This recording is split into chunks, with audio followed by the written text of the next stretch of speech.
de que todas as informações estão corretas e você deve achar o erro no item para você assinalar se ele está correto, certo? Então, vamos ler o item 1. O item 1 vai dizer o seguinte, ó, Getúlio Vargas, ao mesmo tempo em que se aliava aos interesses de grupos urbanos, mantinha aproximação com as forças militares. Além disso, ele retomou a política de valorização do café que havia sido abandonada pelo seu antecessor.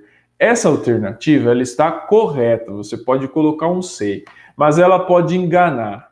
Primeiro, vamos lá. Vargas tinha como uma característica uma política pendular. O Vargas ele era, antes de tudo, um conciliador, certo? Muita gente analisa o Vargas sobre a ótica dos paulistas de 32. Essa visão ela não é 100% correta da era Vargas, ela é muito reducionista, certo? Por quê? Porque ela esconde o caráter conciliador do presidente. Era um regime de força, sobretudo de 37 para frente, mas o Vargas também tinha uma capacidade de diálogo, certo, muito grande com as várias forças políticas da sociedade brasileira. Senão ele não teria sobrevivido tanto tempo. A sociedade brasileira ela é complexa, ela é de uma formação complexa. Então, ele aliava os interesses urbanos, certo, de um país que estava num processo ainda que lento de urbanização, e também mantinha uma aproximação com as forças militares. Diria que o apoio das Forças Armadas foi essencial para a manutenção de Vargas no poder. Em 1945, quando ele perde o apoio e a anuência militar, o seu governo acaba. Sobretudo, aqueles militares que aderiram ao chamado movimento tenentista. Para você entender a Vargas, um dos pontos do entendimento da Vargas é você mergulhar naquele movimento tenentista da década de 1930, certo? Da coluna Prestes e outros movimentos correlatos, compreender as divisões internas dentro do movimento tenentista e ter em mente que frações importantes do movimento tenentista ajudou Vargas a ascender ao poder e a se manter no poder também. Lembre-se da figura do Filinto Miller, certo? Avançando na mesma questão, vai dizer o seguinte, ele retomou a política de valorização do café que havia sido abandonada pelo seu antecessor. Tome muito cuidado com isso daí, porque dizer que o Vargas abandonou os cafeicultores é algo incorreto. Vargas também fez uma política de valorização do café, ainda que não tão pujante como na década de 1920 ou em décadas anteriores, porque o valor do café no mercado internacional já não era o mesmo, mas ele fez a retomada da política de valorização do café. É óbvio que a economia mundial estava se transformando bastante na década de 1930, se transformou bastante ao longo da década de 1930, então essa retomada da valorização do café não teve o impacto que teria em décadas anteriores, certo? Portanto, a unidade 1, a questão 1, o item 1, na verdade, ele está correto. É C de correto, de acordo com o gabarito. O item 2 vai dizer o seguinte, ó, com a decretação do Estado Novo em 1937, a partir daí Vargas se torna um ditador absoluto mesmo do poder, certo? Absoluto entre aspas, tá? Tomem cuidado com a generalização na história, tá bom? E tomem cuidado com a generalização nessa prova, porque essa prova costuma punir os candidatos que agem com generalização. Vai dizer o seguinte, ó, com a decretação do Estado Novo em 1937, Getúlio Vargas tomou medidas como a suspensão do pagamento da dívida externa, a diminuição da liberdade de imprensa e a extinção dos partidos políticos. Também está correta. Onde que ela pode levar ao erro o candidato e o candidato achar que essa questão está errada, como na verdade ela está correta, esse item. Houve uma suspensão do pagamento da dívida externa. Suspensão e calote tem uma grande diferença. Às vezes o governo ele suspende o pagamento da dívida externa porque ele está divergindo dos juros, divergindo dos valores, divergindo dos credores em alguns momentos históricos, mas não quer dizer o calote da dívida, o não reconhecimento da dívida. A suspensão do pagamento da dívida não implica o desconhecimento da dívida e a negação da dívida, certo? Então, ele tomou medidas, sim, como suspensão do pagamento da dívida externa, isso daí está correto, certo? E também houve uma diminuição da liberdade de imprensa e extinção dos partidos políticos. Essa diminuição da liberdade de imprensa, eu diria que até extinção da liberdade de imprensa, tanto é que o jornal O Estadão, ele foi ocupado, teve suas redações ocupadas pelos censores de Vargas. Não havia praticamente liberdade de imprensa, você tinha liberdade de elogio ao governo, de propaganda ao governo, como todo e qualquer governo ditatorial entre 1937 e 1945, e houve a extinção dos partidos políticos realmente. Posteriormente, Vargas vai fundar o PTB, certo? O partido dele. Então, o item 2 também está correto, está certo. O item 3 vai dizer o seguinte, o movimento de transformação política no Brasil, iniciado em 1930 e se consolidou definitivamente com a Lei Agamenon, em 1945, que regulamentava a criação das agremiações partidárias. Também está correto, a Lei Agamenon de 1945 foi uma das poucas leis ali que você observa que no final do governo Vargas, já nos seus últimos suspiros do Estado Novo, volta a permitir agremiações partidárias, ainda que de maneira não muito pluripartidária, como foi posteriormente, mas ele regulamenta a criação dessas agremiações partidárias. Então, tomem cuidado com as sutilezas do governo Vargas, sobretudo desse período de 8 anos, denominado pelos historiadores de Estado Novo, entre 1937 e 1945, você vê que após o fim da Segunda Guerra Mundial, você vê que há uma mudança de pensamento no interior das elites brasileiras, em que Vargas perde o respaldo, sobretudo o respaldo dos militares, e eles passam a forçar a saída de Vargas do poder, tanto é que antes das eleições ele acaba sendo retirado do poder ali pelos militares, ali numa questão de intriga palaciana, que não vem ao certo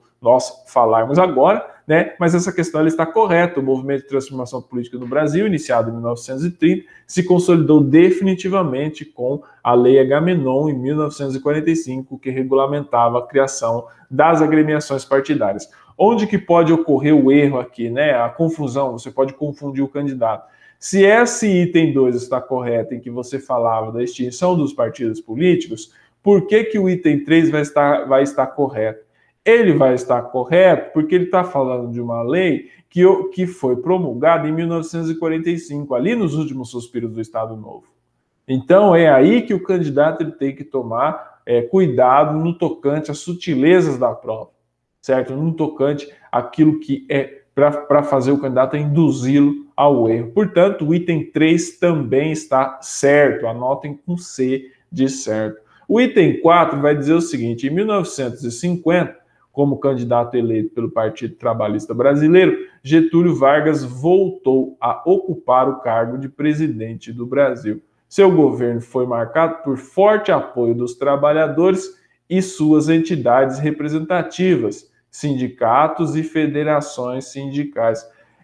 Tomem cuidado também com essa alternativa, ela está errada. Primeiro, que Getúlio Vargas realmente ele foi candidato do Partido Trabalhista Brasileiro em 1950, ele volta a ocupar a presidência do Brasil já em 51, certo? Mas seu governo não foi marcado pelo forte apoio dos trabalhadores e suas entidades representativas. Eu explico por quê, muita calma nessa hora, né?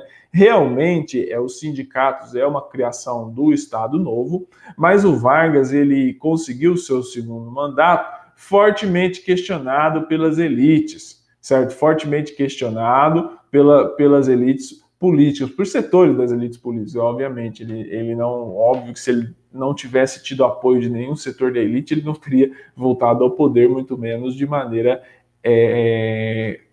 democrática, né? Após o seu exílio de 5 anos em São Borja, em que Vargas eleito senador, foi muito pouco visto no Senado Federal, naquele período histórico, dizer que praticamente ele não foi ao Senado exercer o seu cargo. Era a Constituição de 46, tinha suas peculiaridades, tinha as suas especificidades, e Vargas era senador.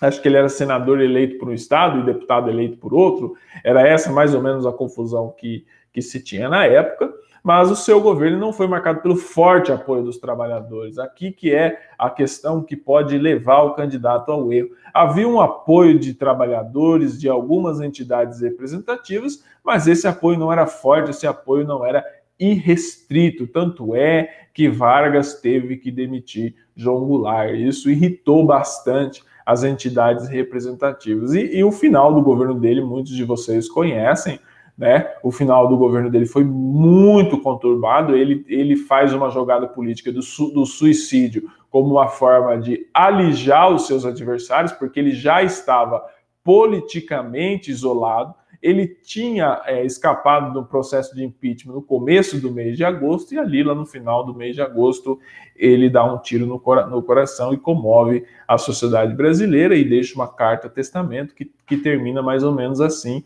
abre aspas, saio da vida e entro para a história. Bom, essa é a questão 47. Então, o item 4 está errado da questão 47. Vamos à questão 48. Vamos aí resolver a questão 48.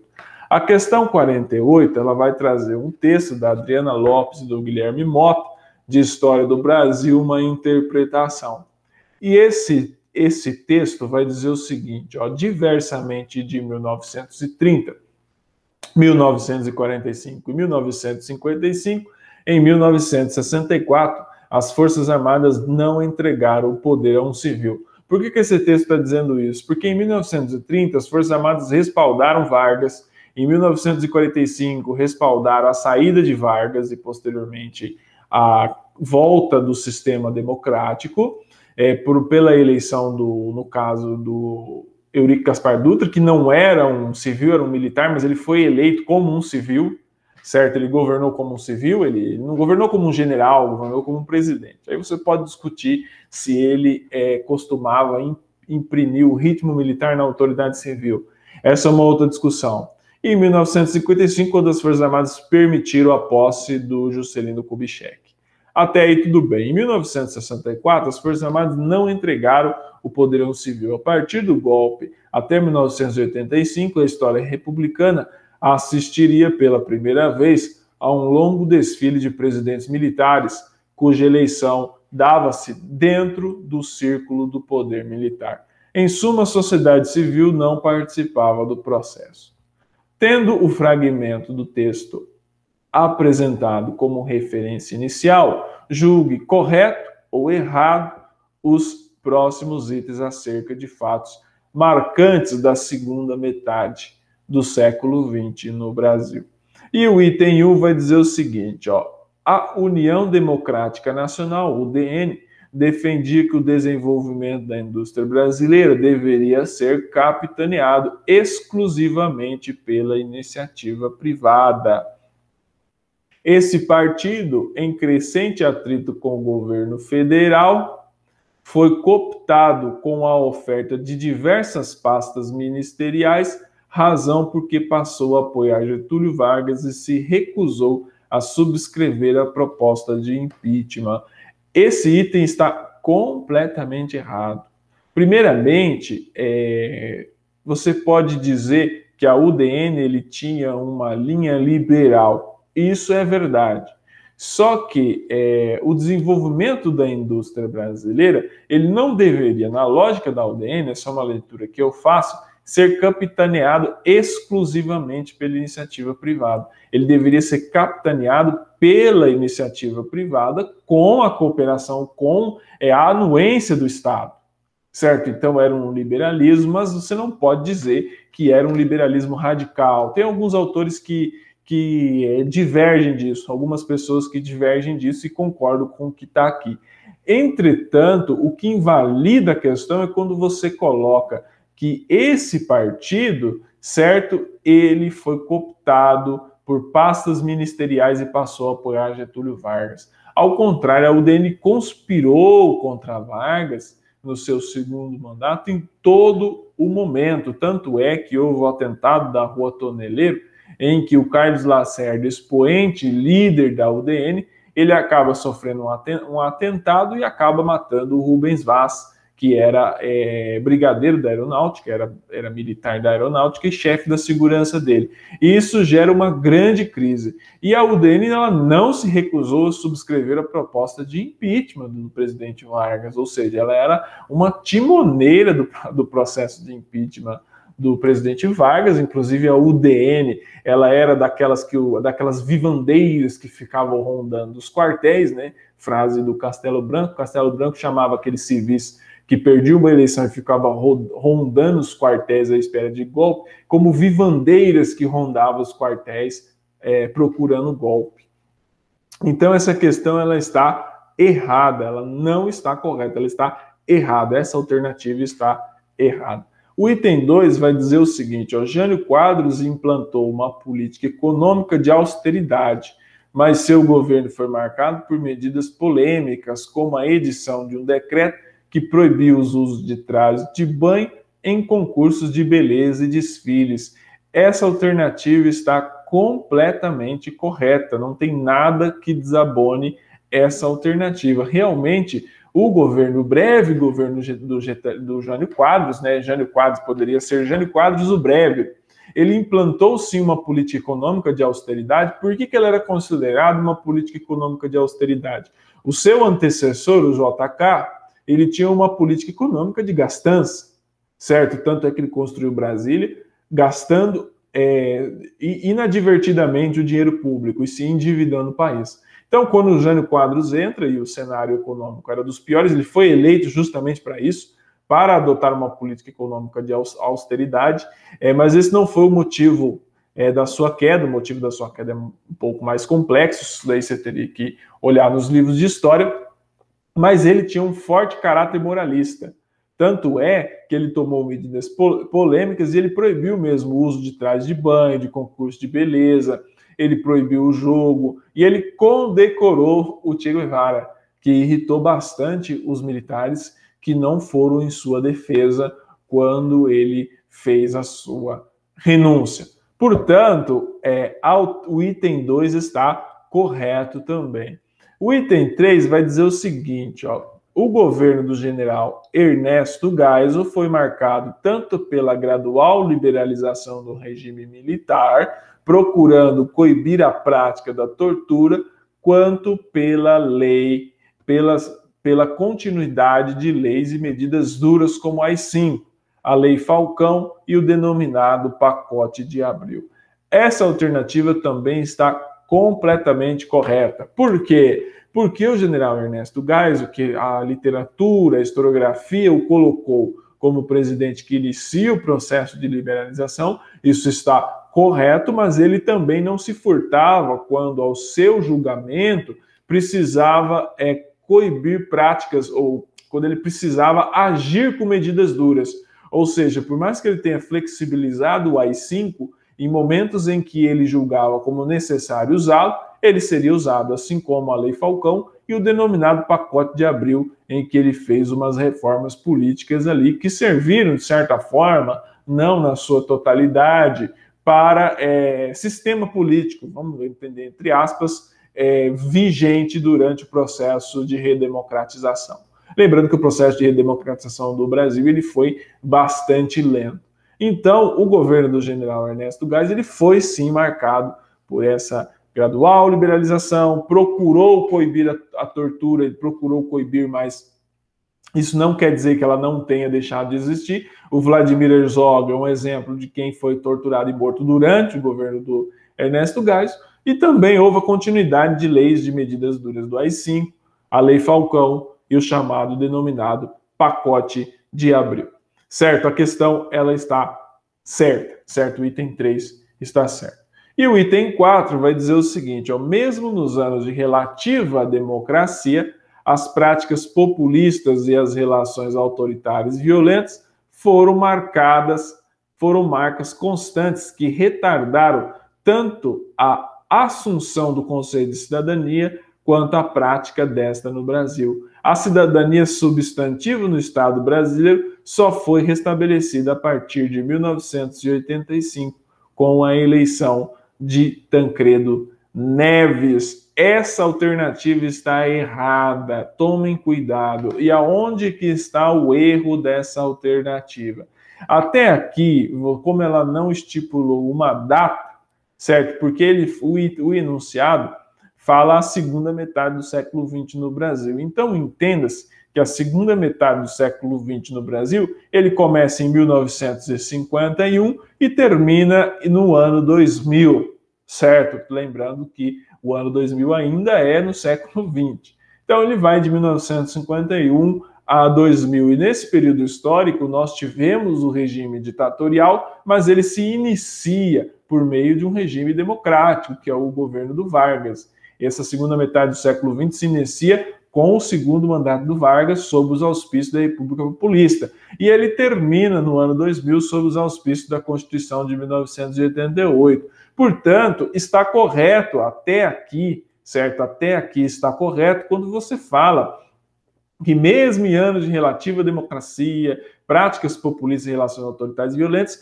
foram marcas constantes que retardaram o processo de assunção do conceito de cidadania quanto à prática desta no Brasil. Isso foi antes do golpe de 64, isso daí era uma realidade, e depois da redemocratização também já era uma realidade. Aonde que a questão ela erra, ela está sendo colocada para induzir o candidato ao erro? Quando ela fala que a cidadania substantiva no Estado brasileiro só foi estabelecida a partir de 1985, está equivocada, porque a cidadania substantiva, no caso a cidadania do papel, ela foi restabelecida a partir da Constituição de 1988. Então não confunda o governo do Tancredo Neves, que não foi, na verdade, né, foi o governo Sarney. Tancredo Neves, ele quase nem assume, ele morre, né? Quem faz o quinquênio é o Sarney. Ele é ainda do período da transição, que é o período da elaboração da Constituição. A Constituição foi elaborada em 1988, e aí sim você pode falar de cidadania substantiva. Bom, é isso. Vamos à questão 49 agora. A questão 49, ela vai falar sobre a América Portuguesa, né? Ela vai falar sobre a América Portuguesa. Eu ainda vou resolver essa questão, vai ser a última questão que eu vou resolver hoje. Eu acho que 3 questões já está bom, são questões muito complexas. E a questão 49 vai dizer o seguinte, ó: a consolidação da conquista do território da América Portuguesa foi marcada pelo casuísmo. O que é casuísmo? É um argumento falso, certo? Foi marcada pelo argumento falso, construído com base nos interesses e forças do reino português e nos desafios e benesses das possessões coloniais. Considerando esse processo, julgue certo ou errado os itens a seguir. Nós saímos da era Vargas e fomos lá para a questão da consolidação da conquista do território da América Portuguesa. Mas a história é assim. A história você precisa dominar basicamente todos os momentos. E o item 1 vai dizer o seguinte: ó, entre 1626 e 1772, a América Portuguesa teve seu território dividido em 2 regiões administrativas. As capitanias meridionais formavam o Estado do Brasil, com sede em Salvador e posteriormente no Rio de Janeiro. A parte setentrional, por sua vez, constituiu o Estado do Maranhão e o Grão-Pará até 1751, quando foi substituído pelo Estado do Grão-Pará e Maranhão e sua sede foi transferida de São Luís para Belém. Essa alternativa ela está correta, porque nesse desiderato nós tivemos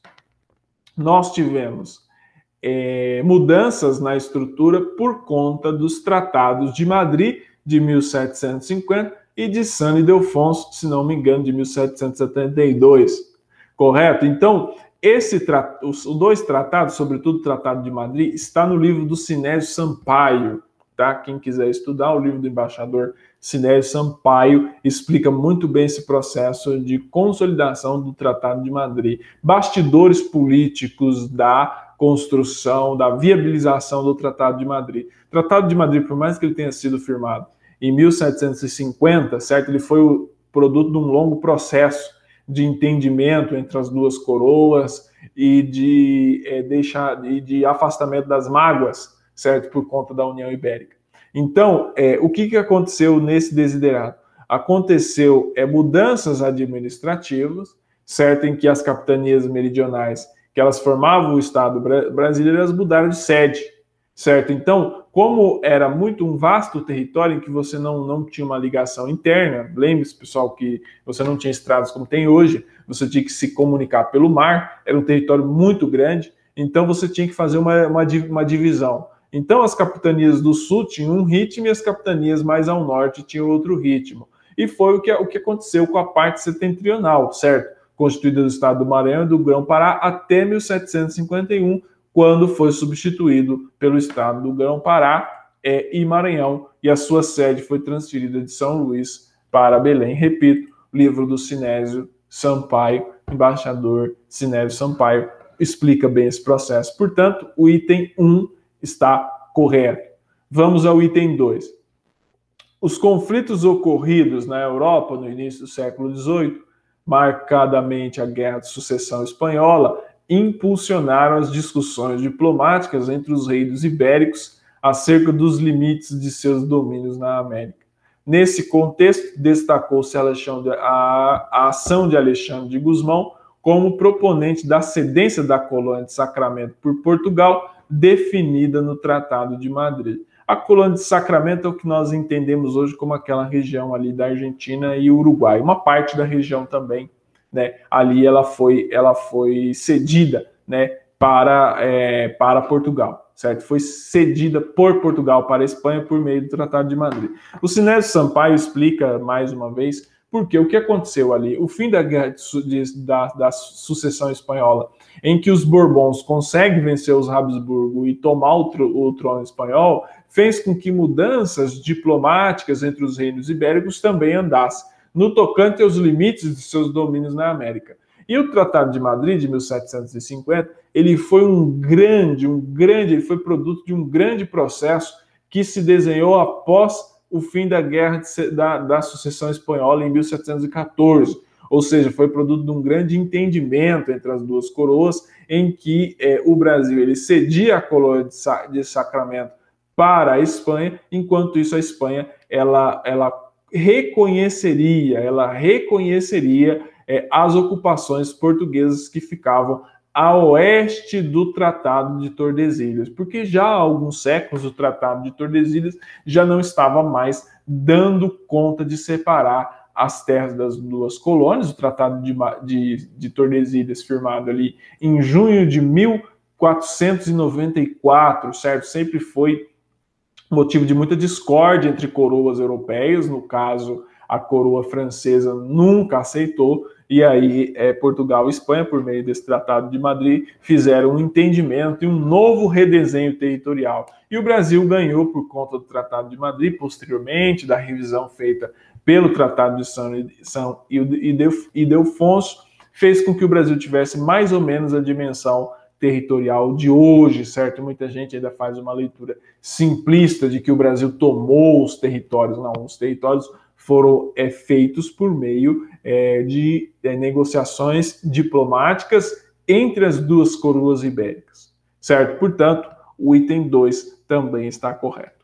O item 3 vai dizer o seguinte: a ausência de rotas comerciais internas na América Portuguesa dificultou o controle do território